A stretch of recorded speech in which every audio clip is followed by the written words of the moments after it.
not your hardware. I accepted a roll. So this is going to be a live stream mainly from the main gate, but I wanted to show some of the wall here that we now have access to. See, this is some of the stuff in the, I think that's a solar panel maybe on top there, possibly. I'm not sure if they put solar panels on that top there, but we definitely see that got blown out. And down the way there, toward the methane tank farm area, we can see that got a upgrade in the design on that wall there. But it did work, so maybe they could use some of this material that they used here around the upper tank farm area. You can see the tank farm in the back there, those tanks in the back there, closer to the launch pad side, got hit quite a bit, but maybe, good morning, maybe if they were able to add this type of paneling back there, that would do the trick as far as protecting it. Also, over toward the tank farm, they moved in normally these types of containers are just for liquid helium, but the one over here, this little tiny one, is a liquid nitrogen or compressed nitrogen. So instead of bringing in a large tanker, which they've done in the past, offload it into the tank farm, they just temporarily just brought in this little tiny one over there. And the one on the left, I believe, is a liquid helium too. So they brought that in. The liquid nitrogen came in this morning. I saw it come in. So that's the first of the one on the right is the first of the nitrogen to come back on the launch site here. Hey, Grant. Morning. Morning.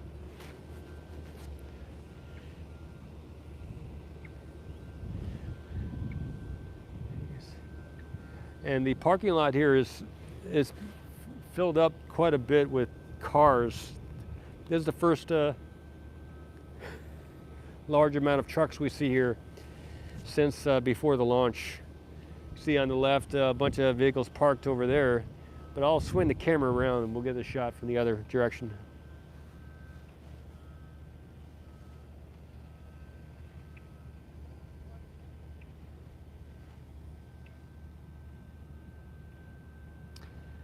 See, they are back here at work on all these trucks are worker vehicles. And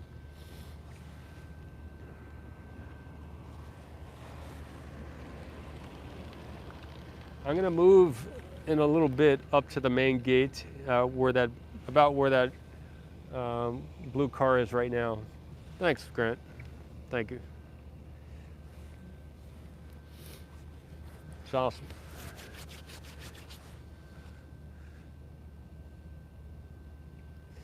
And we'll get a shot of pad A. Hey, Raven. I was in a hotel room looking at the launch as it was happening live in Ohio. I just finished up a work at a power plant in Ohio. I would have liked to be here for the launch.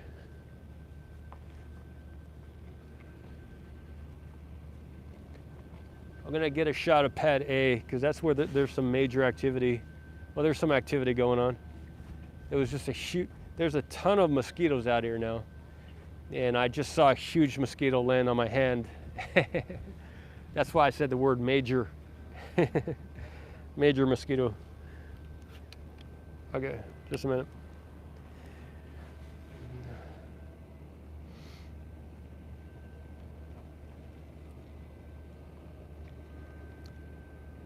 They've done a really good job with water.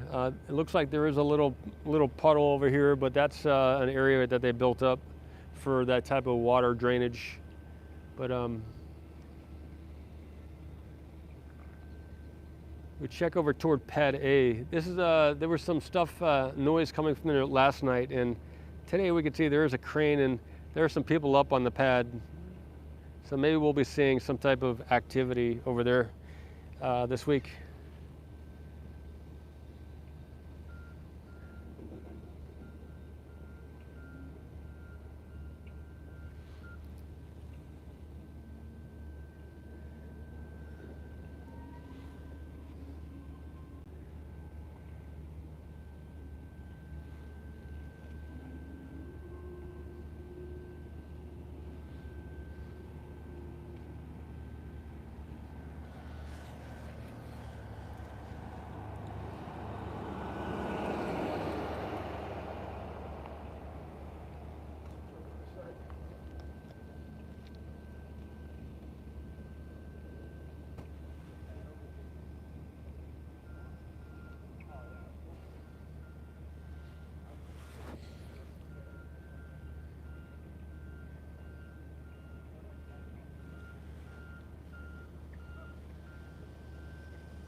I'll probably do around a 20-minute show this morning, another 11 or so minutes.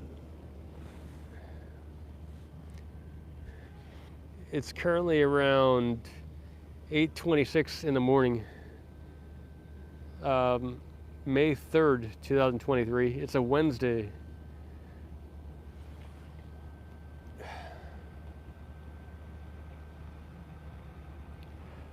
There's a gentleman on this channel called Wicked Sappy, and Wicked Sappy actually makes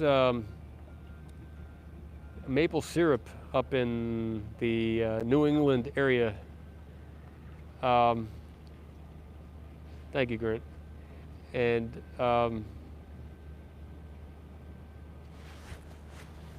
we did a trade.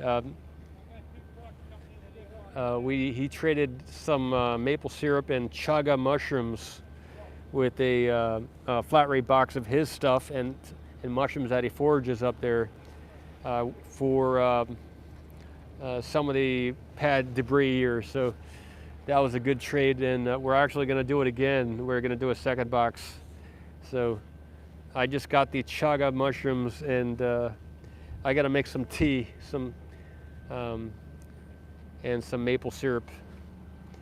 I think the website is wickedsappy.com. I might check him out. I asked him if he wanted to sell some of the material here on the website or anything like that.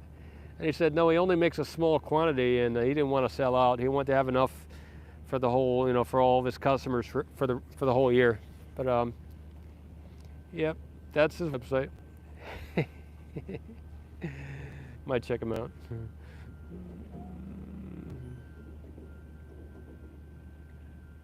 There's a family here, MSX, Makerspace X, and I was over there yesterday, and they have, there are people around here who have some of the metal that's been sent to the recycling areas, and I was very surprised by some of the stuff that they've been able to scavenge.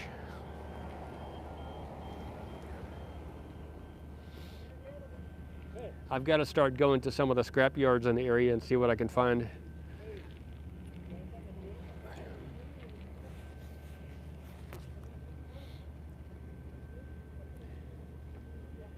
So it doesn't look that active over there, but maybe this week we'll see one of the many rockets over at the build site get taken down the road. I guess we could look at the road closures. I haven't checked them, but maybe you could check out the road closures, see if there's anything planned for this week, because that would tell us if they're going to be doing something here.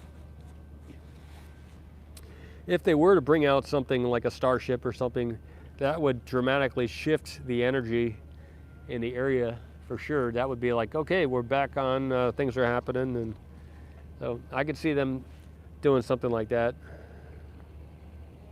maybe this week.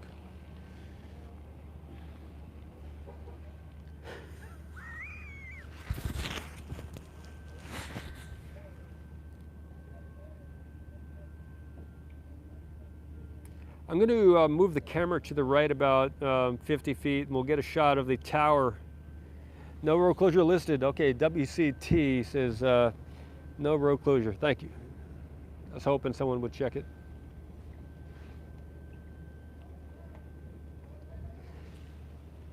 Harper's All says the 6 to 8 weeks is slipping by pretty quick. All right, we'll get a shot of the tower here.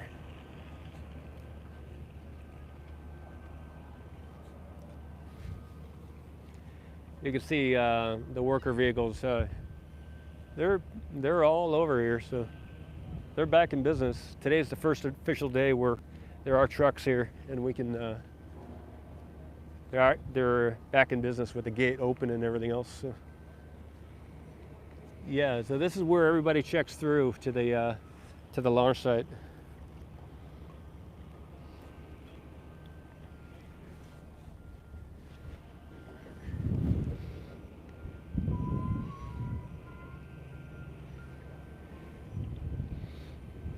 We can see they moved the tables back here. These, I believe, were over at the build site. So sometime in the last 13 days, they moved these two tables back here, which were, I believe, they housed them over at the build site on the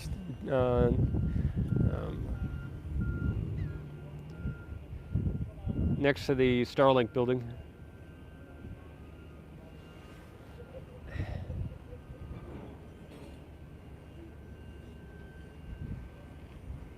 This morning there aren't as many lifts, aerial lifts, as there were yesterday, but I'm sure they will bring out more as the day goes on. Yesterday we had, including, if we included not just aerial lifts, but the other types of lifting apparatus, then they had about 11 over there yesterday, most of the day. And this morning there's maybe about 4. So I had about 3 times as many yesterday as right now. Maybe they got everything they needed to do mostly done yesterday. They got all the scaffolding in place and everything else. So yeah, people can work safely now maybe.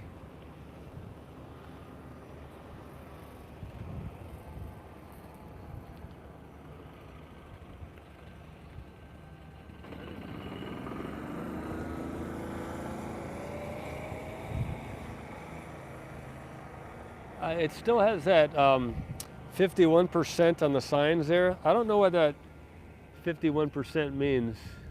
Maybe somebody, do you know what that means? Thanks, Grant. You can see it there.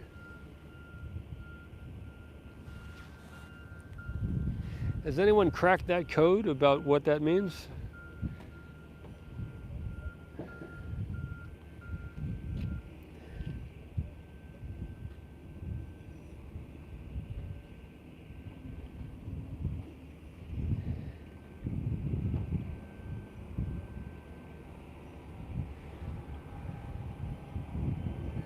Area 51, you think you could? Well, I think if they were going to name it something, they might name it 42 or something like that, right? But 51.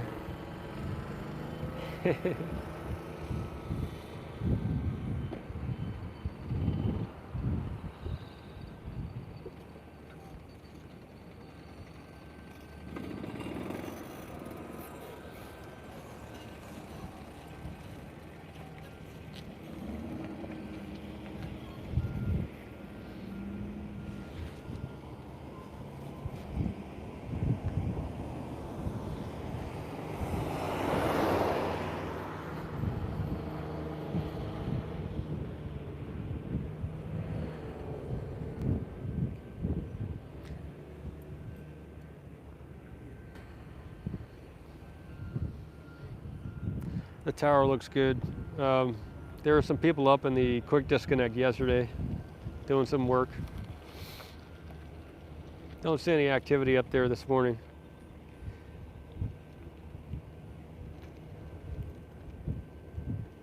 They have started welding yesterday, and this morning I've seen some grinding as well as welding on the platform there.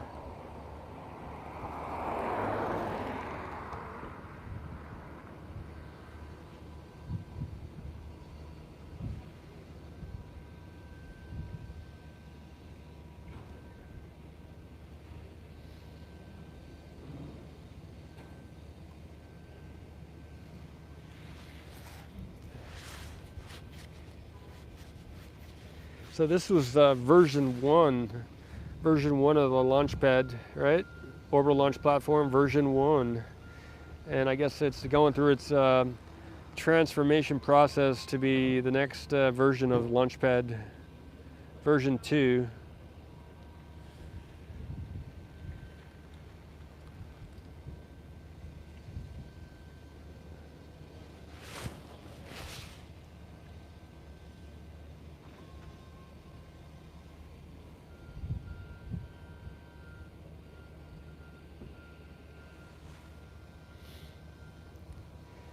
You could ask, is 1 to 2 months possible? Yeah, I think so. Maybe 3? I'm not sure.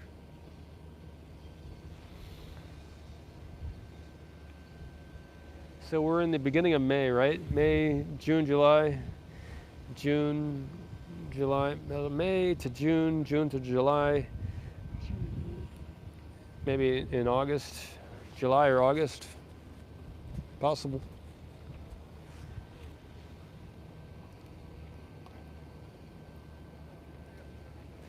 Hey, Sir Musk, nice to see you here.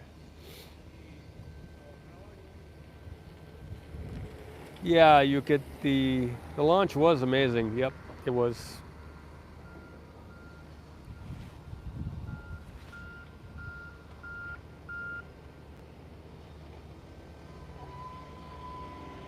Yeah, we're coming up on that 16,400 mark. So subscribe if you're not already subscribed. Give us a thumbs up and hit that subscribe button and get us over that 400 mark. We're getting right up to it.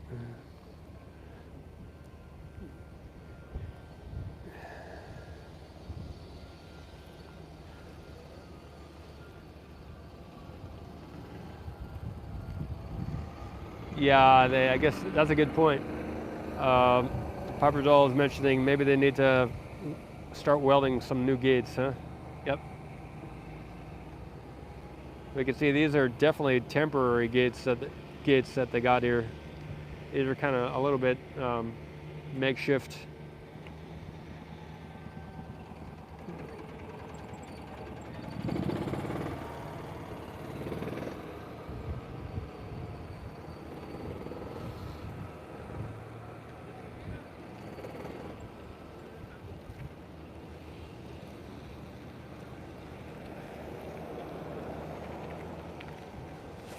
This is, I think, almost a best case scenario for how the first launch could have gone.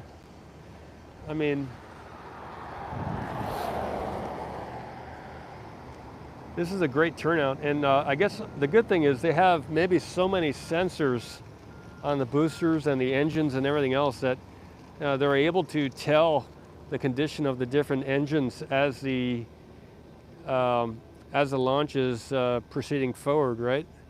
So just as they're able to shut off 3 engines, they could shut off a lot more engines. So they're able, and they monitor, and they're able to monitor the different engines as the launch proceeds. And I guess that makes it a lot safer than if they didn't have any sensors at all, you know. So I guess just due to the design that they've made for the engines and everything else, all the different systems designs, the setup is pretty safe. Here's the Hoppy. I think from the other side, we can't probably see it from this side, but on the other side, it got some dents on the far side of this vehicle. But considering the storm it's been through, all the different instruments on top survived pretty well. I wonder what kind of data they got collected during the launch. The Welsh astronaut, hey, good morning. I'm all right. afternoon probably to you.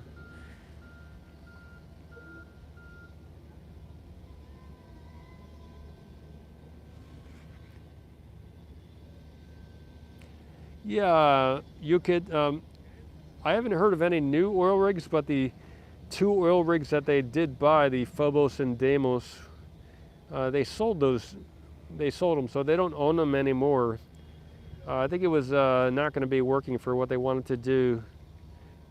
So I don't believe they own any oil rigs anymore. We might be seeing some pockmarks in the... I think it's been dented a little bit there, Hoppy.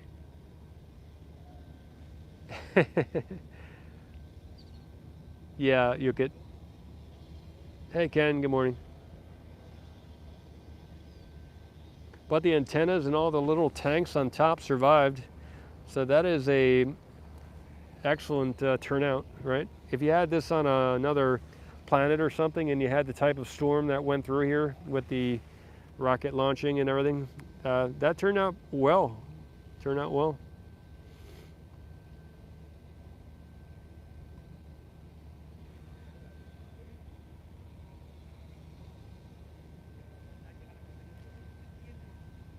I think on some of these moons where the gravity is only about 11% of the gravity on the Earth, or 1/3 of the percent of what it is on Earth.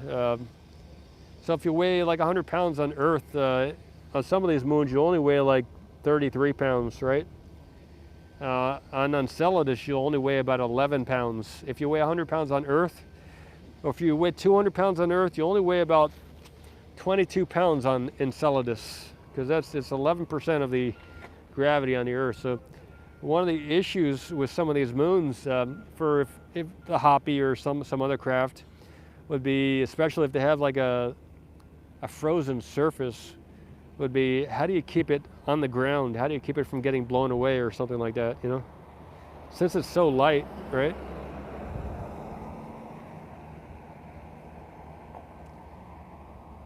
Maybe somebody has to make like a lunar kite, some type of, you know, there's no air on the moon or anything else like that, right? Apparently, but some of these moons have an atmosphere. So, and if there is a wind or something, it'd be cool to make a kite, something that flies up in the air and gets attached to the ground with some type of rope or wire, and see a kite on another moon or planet. That'd be kind of awesome, I think, especially on a planet with storms, you know, that'd be awesome. If you're creating a thesis, or if you're an undergrad doing your capstone project, maybe write something about some type of a kite on a moon or a planet. Yep. Do some of the math and ask AI all the different questions you would need on how to design it and put it forward.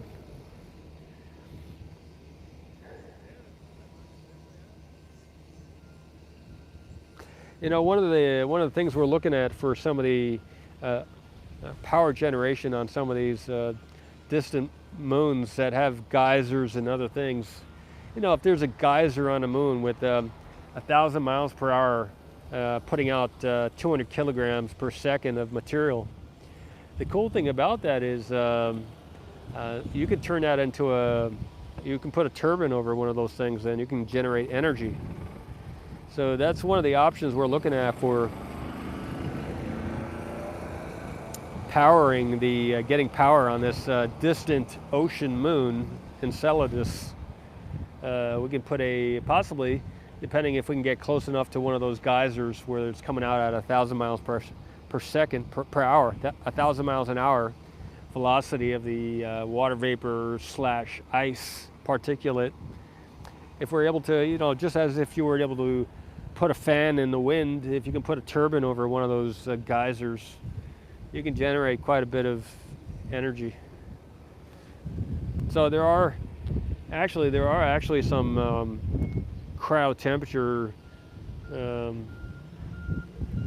turbines that have been used already on the Earth, developed already, and that's one of the things we're looking at. So, but the problem, one of the things I'm thinking about is not only it's heavy and you got to ship it there. The other thing is, how do you keep it on the ground? You know, how do dig into the ice? How do you fix something into the ice when there's only like 11% of the gravity that's on the Earth? So that's something I'm looking into. Might have to send an ice core machine just to make the holes to clamp it down into the ice. So we'll see. I got to do a lot more research.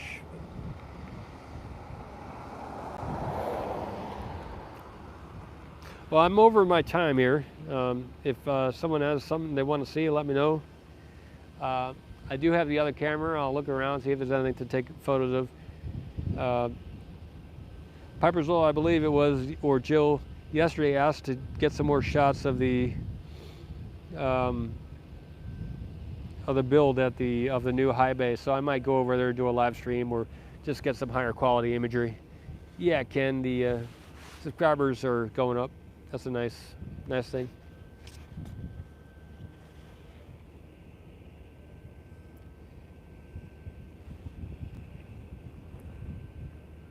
Yep. All right, so probably in about 30 seconds I'll end the stream here. If anything super amazing happens, I will, and I'm around, I'll go live. But it looks like I'll do a summary here. Pad A is, there's some activity over by Pad A, and maybe they will be transporting something over here to the area. I guess that leads me into a segue here. If there was a bunch of damage over there on the orbital launch pad, right, then maybe they would want to alternate over to the Pad A and B.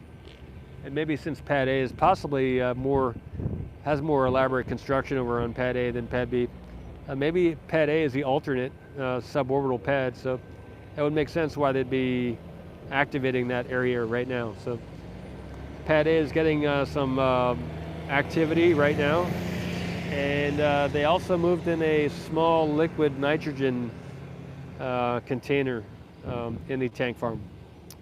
That is the summary this morning on the 3rd of May 2023. Paul Marcos, take care. Thank you. Thank you, Grant. Thank you, Ken. Nice to see everybody here. Ryan, Piperzall, Johnny 3003, good stuff. Yukit, real nice to talk. Hormold, the weather is good. It's blue skies. We got a little bit of wind coming from the east. The Welsh astronaut, it's going to be a sunny day. Hello, Sir Elon Musk. WCT in the house, and goodbye.